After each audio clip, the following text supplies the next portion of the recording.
नमस्कार, सप्ततारा न्यूजमध्ये आपले स्वागत आहे। आज बुधवार दिनांक 1 जानेवारी 2025 न्यूज बुलेटिनमध्ये जाणून घेऊया आजच्या ठळक घडामोडी।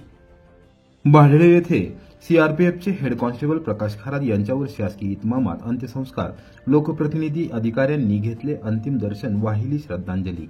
दक्षिण काश्मीरमधील अनंतनाग जिल्ह्यात सोमवारी पहाटे 5 वाजण्याच्या सुमारास अचानक बेशुद्ध पडल्याने केंद्रीय राखीव पोलीस दलातील हेड कॉन्स्टेबल प्रकाश खरात वय 37 राहणार भाडळे तालुका कोरेगाव यांचा मृत्यू झाला होता। बुधवारी सकाळी 7 वाजता त्यांचे पार्थिव मूळगावी भाडळे येथे आणण्यात आले। ग्रामस्थांनी अंत्ययात्रा काढली। मान्यवर पदाधिकारी, अधिकारी आणि ग्रामस्थांनी त्यांना साश्रुपूर्ण नयनांनी श्रद्धांजली वाहिली। त्यानंतर शासकीय इतमामात दुपारी 12:30 वाजता अंत्यसंस्कार करण्यात आले। यावेळी खरात यांच्या पत्नी, मुलगा व आई यांच्यासह परिवारातील सदस्य व नातेवाईक यावेळी उपस्थित होते।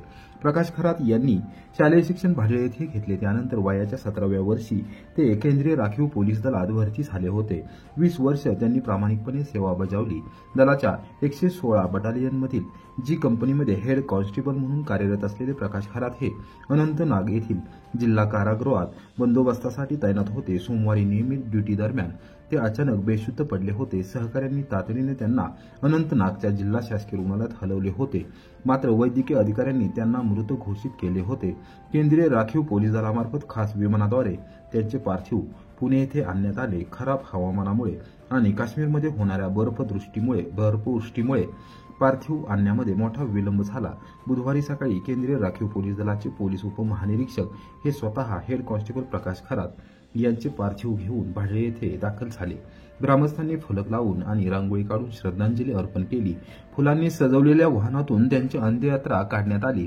कृष्णा खोरे विकास महामंडळाचे उपाध्यक्ष नामदार महेश शिंदे, जिल्हा नियोजन समितीचे सदस्य राहुल प्रकाश बर्गे, जिल्हा परिषदेचे माजी सदस्य डॉक्टर अभय तावरे, कोरेगाव तालुका संजय गांधी निराधार व स्वावलंबन योजना समितीचे अध्यक्ष विजयराव घोरपडे, पंचायत समितीचे माजी सदस्य प्रवीण देसके, तहसीलदार डॉक्टर संगमेश कोडे, पंचायत समितीच्या प्रशासक तथा गट विकास अधिकारी सुप्रिया चव्हाण, किनीच्या मंडल अधिकारी श्रीमती भोसले, माजी सरपंच सुनील घोरपडे, वॉटर स्टेशनचे सहाय्यक पोलीस निरीक्षक अविनाश माने, भाडले ग्रामपंचायतीचे प्रशासक तथा विस्तार अधिकारी ढेंबरे, विस्तार अधिकारी संदीप दीक्षित यांच्यासह मान्यवर लोकप्रतिनिधी, अधिकारी, पदाधिकारी व ग्रामस्थांनी पुष्पचक्र अर्पण करून अभिवादन केले आणि श्रद्धांजली वाहिली। पोलीस दलाच्या वतीने हवेत बंदुकीच्या फेरी झाडून मानवंदना देण्यात आली। त्यानंतर शासकीय इतमामात अंत्यसंस्कार करण्यात आले। कोरेगाव तालुक्यातील आजी माजी सैनिक संघटनेचे पदाधिकारी, भाडळे खोऱ्यातील माजी सैनिक यावेळी उपस्थित होते। बीड जिल्ह्यातील सरपंच संतोष देशमुख यांच्या हत्येचा रयत क्रांती शेतकरी संघटनेच्या वतीने निषेध। कोरेगाव येथे प्रशासनाला निवेदन सादर। बीड जिल्ह्यातील मस्साजोगचे सरपंच संतोष देशमुख यांच्या झालेल्या दुर्दैवी हत्येचा रयत क्रांती शेतकरी संघटनेच्या वतीने तीव्र शब्दात निषेध करण्यात आला। राज्य सरकार आणि प्रशासनाने सरपंच हत्या सारख्या गंभीर गुन्ह्यांना जबाबदार असलेल्या आरोपींना जलद गतीने न्याय प्रक्रियेद्वारे फाशीची कठोर शिक्षा द्यावी अशी मागणी करण्यात आली। बुधवारी दुपारी 1 वाजता जिल्हाध्यक्ष मधुकर जाधव यांच्यासह तालुकाध्यक्ष विक्रम जाधव, शरद राक्षे, रमेश सावंत यांच्यासह प्रमुख पदाधिकारी व कार्यकर्त्यांनी प्रांताधिकारी अभिजित नाईक आणि तहसीलदार डॉक्टर संगमेश कोडे यांना निवेदन सादर करण्यात आले। यावेळी मधुकर जाधव यांनी संघटनेची भूमिका स्पष्ट केली। युगपुरुष छत्रपती शिवाजी महाराज यांच्या महान विचारांचा आणि वीरतेचा वारसा लाभलेल्या आपल्या महाराष्ट्रामध्ये सध्या हत्येच्या घटनांमध्ये प्रचंड वाढ होत आहे। हे अतिशय दुर्दैवी असून महाराष्ट्राच्या गौरवशाली परंपरेला काळिमा फासणारे आहे। बीड जिल्ह्यातील मस्साजोगचे सरपंच संतोष देशमुख यांच्या झालेल्या दुर्दैवी हत्येचा रयत क्रांती शेतकरी संघटना तीव्र शब्दात निषेध व्यक्त करत आहे। अशा घटना समाजात अस्वस्थता पसरवणाऱ्या आहेत आणि त्या कोणत्याही परिस्थितीत सहन करता येणार नाहीत असे त्यांनी निदर्शनास आणून दिले। राज्य सरकार आणि प्रशासनाला आमची ठाम मागणी आहे की सरपंच हत्यासारख्या घटनांना आळा घालण्यासाठी तातडीने कठोर पावले उचलावीत। अशा गंभीर गुन्ह्यांना जबाबदार असलेल्या आरोपींना जलद गतीने न्याय प्रक्रियेद्वारे फाशीची कठोर शिक्षा द्यावी, जेणेकरून समाजात कायदा आणि सुव्यवस्थेचा ठाम संदेश पोहोचेल। रयत क्रांती शेतकरी संघटना या प्रकारच्या घटनांना पूर्णपणे विरोध करत आहे आणि महाराष्ट्रातील नागरिकांच्या सुरक्षिततेसाठी सदैव कटिबद्ध राहील। आपण सर्वांनी एकत्र येऊन महाराष्ट्राला पुन्हा एकदा शांततेचा, सौहार्दाचा आणि न्यायाचा आदर्श बनवूया अशी अपेक्षा जाधव यांनी व्यक्त केली।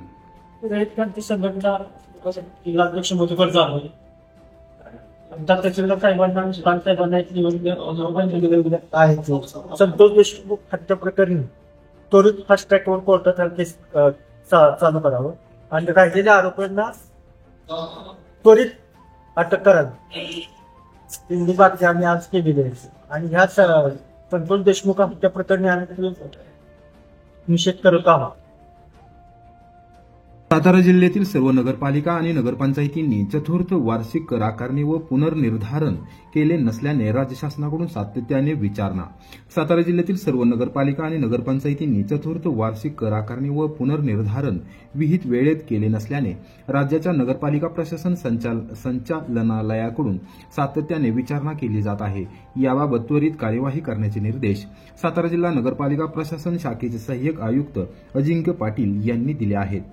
पाटील यांच्या स्वाक्षरीने सातारा जिल्ह्यातील सर्व नगरपालिका आणि नगरपंचायतीच्या मुख्याधिकाऱ्यांना रीतसर पत्र देण्यात आले आहे. याबाबतची माहिती बुधवारी दुपारी 4 वाजता जिल्हाधिकारी कार्यालयातून मिळाली. पाटील यांनी पत्रामध्ये नमूद केले आहे की विहित वेळेत चतुर्थ वार्षिक कर आकारणी व पुनर्निर्धारण करणे बंधनकारक असताना देखील अद्याप ते पूर्ण झाले नसल्याचे निदर्शनास आले आहे. सातत्याने याबाबत वरिष्ठ कार्यालयाकडून विचारणा होत असल्याने ही बाब गांभीर्याने घेण्याची आवश्यकता आहे. नगरविकास विभाग, नगरपालिका प्रशासन संचालनालय यांच्याकडून आलेल्या निर्देशांचे तातडीने पालन करून चतुर्थ वार्षिक कर आकारणी व पुनर्निर्धारण विहित वेळेत करण्यात यावी. ही प्रक्रिया वेळेत पूर्ण न झाल्यास नगरपालिका आणि नगरपंचायतींना जबाबदार धरले जाणार असल्याचे पाटील यांनी या पत्रात नमूद केले आहे. कोरेगाव बार असोसिएशनच्या अध्यक्षपदी अॅडव्होकेट अमोल दिलीप भुतकर, उपाध्यक्षपदी अॅडव्होकेट निलेश श्रीमंत झांजुर्णे यांची एकमताने निवड. कोरेगाव बार असोसिएशनच्या अध्यक्षपदी अॅडव्होकेट अमोल दिलीप भुतकर, उपाध्यक्षपदी अॅडव्होकेट निलेश श्रीमंत झांजुर्णे तर सचिवपदी अॅडव्होकेट रणजित भगवानराव भोसले यांची बिनविरोध निवड करण्यात आली.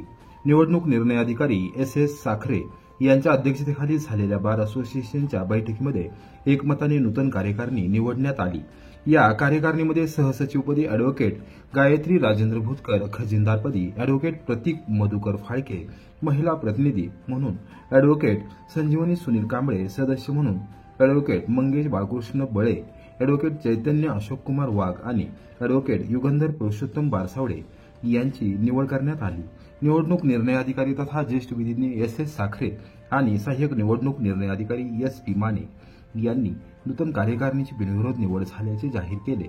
नूतन कार्यकारिणीचे ज्येष्ठ विधिज्ञ advocate Jaywantrao Kenjale, advocate Purushottam Barsawade, advocate Tanajirao Pawar, advocate Shashikant Kshirsagar, advocate Shabbir Inamdar, advocate Shrikant Kenjale, advocate Dilip Bhosale, advocate Rajendra Bhutkar, advocate PC Bhosale, advocate Dhairyasheel घारगे, advocate Gajanan Sawant, advocate Abhijit Kenjale, advocate Mahesh Shedge, advocate Adhiraj Mane, advocate Bhaiyasaheb Jagdale, advocate Satish Kadam, advocate Pushparaj Bhoite, advocate Prashant Khamkar, advocate Kiran Sanas, advocate Sandeep Pawar, advocate Sandeep Chavan, advocate Kishor Kharade, advocate Anil Phalke, advocate Irfan जमादार यांच्यासह विविध संस्थांच्या मान्यवर पदाधिकाऱ्यांनी अभिनंदन केले.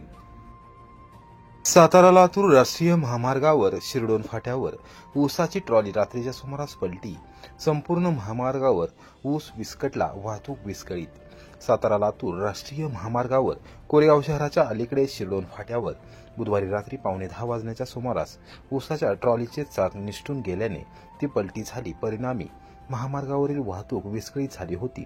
राष्ट्रीय महामार्ग विकास प्राधिकरणाने तात्काळ उपाययोजना कराव्यात आणि वाढते अपघात रोखावेत अशी मागणी वाहनधारकांसह शेतकऱ्यांनी केली आहे. सातारा लातूर राष्ट्रीय महामार्गावरून सातारा, पुणे आणि सांगली जिल्ह्यातील साखर कारखान्यांची अहोरात्र ऊस वाहतूक चालते. शिरडोन फाट्याच्या अलीकडे वासना नदीच्या पुलावर दोन्ही बाजूला महामार्गाचे काम रखडले असल्याने सातत्याने अपघात होत आहेत. बुधवारी रात्री देखील असाच काहीसा प्रकार घडला आहे. जरंडेश्वर शुगर मिल्सकडे ऊस घेऊन जाणाऱ्या ट्रॅक्टरच्या दुसऱ्या ट्रॉलीचे उजव्या बाजूचे चाक अचानक निसटल्याने ट्रॉली जागेवर पलटी झाली आणि संपूर्ण ऊस महामार्गावर पसरला गेला. ट्रॅक्टर चालक एकटा असल्याने त्याला काहीही करता आले नाही. वाहनधारकांनी प्रसंगावधान राखत अपघातग्रस्त ट्रॉली बाजूला काढण्यासाठी प्रयत्न केले आणि ट्रॅक्टरवर भरलेली एक ट्रॉली बाजूला नेऊन उभी करावयास लावली. राष्ट्रीय महामार्ग विकास प्राधिकरण आणि रस्ते विकास महामंडळाच्या अभियंत्यांच्या तसेच ठेकेदार कंपनीच्या दुर्लक्षामुळे महामार्ग देखभाल दुरुस्ती होत नाही. परिणामी अपघातांची मालिका कायम सुरू राहते. सुदैवाने या अपघातात कोणत्याही प्रकारची जीवितहानी झालेली नाही. दिवसा अथवा रात्री अपघात झाल्यास कोरेगाव पोलिसांना धावपळ करावी लागते, तसेच पर्यायी वाहने आणून अपघातग्रस्त ट्रॅक्टर ट्रॉली बाजूला कराव्या लागतात, तसेच महामार्गावर पडलेला ऊस जेसीबीद्वारे हटवावा लागतो. त्यामुळे महामार्गावरील वाहतूक सातत्याने विस्कळीत होते. त्याचा फटका सर्वसामान्य जनतेला बसतो. लासुर्णे फाटा, शिरडोन फाटा ते कोरेगाव रेल्वे स्टेशन या दरम्यान महामार्गाची डागडुजी करावी, तसेच तीव्र उतार कमी कसा करता येईल याबाबत तातडीने उपाययोजना कराव्यात, जेणेकरून अपघात टाळता येतील. या संदर्भात लवकरच जिल्हाधिकाऱ्यांना निवेदन सादर करणार असल्याचे ॲडव्होकेट महेश गोडसे यांनी या अपघातानंतर प्रत्यक्ष घटनास्थळी पत्रकारांशी बोलताना दिली.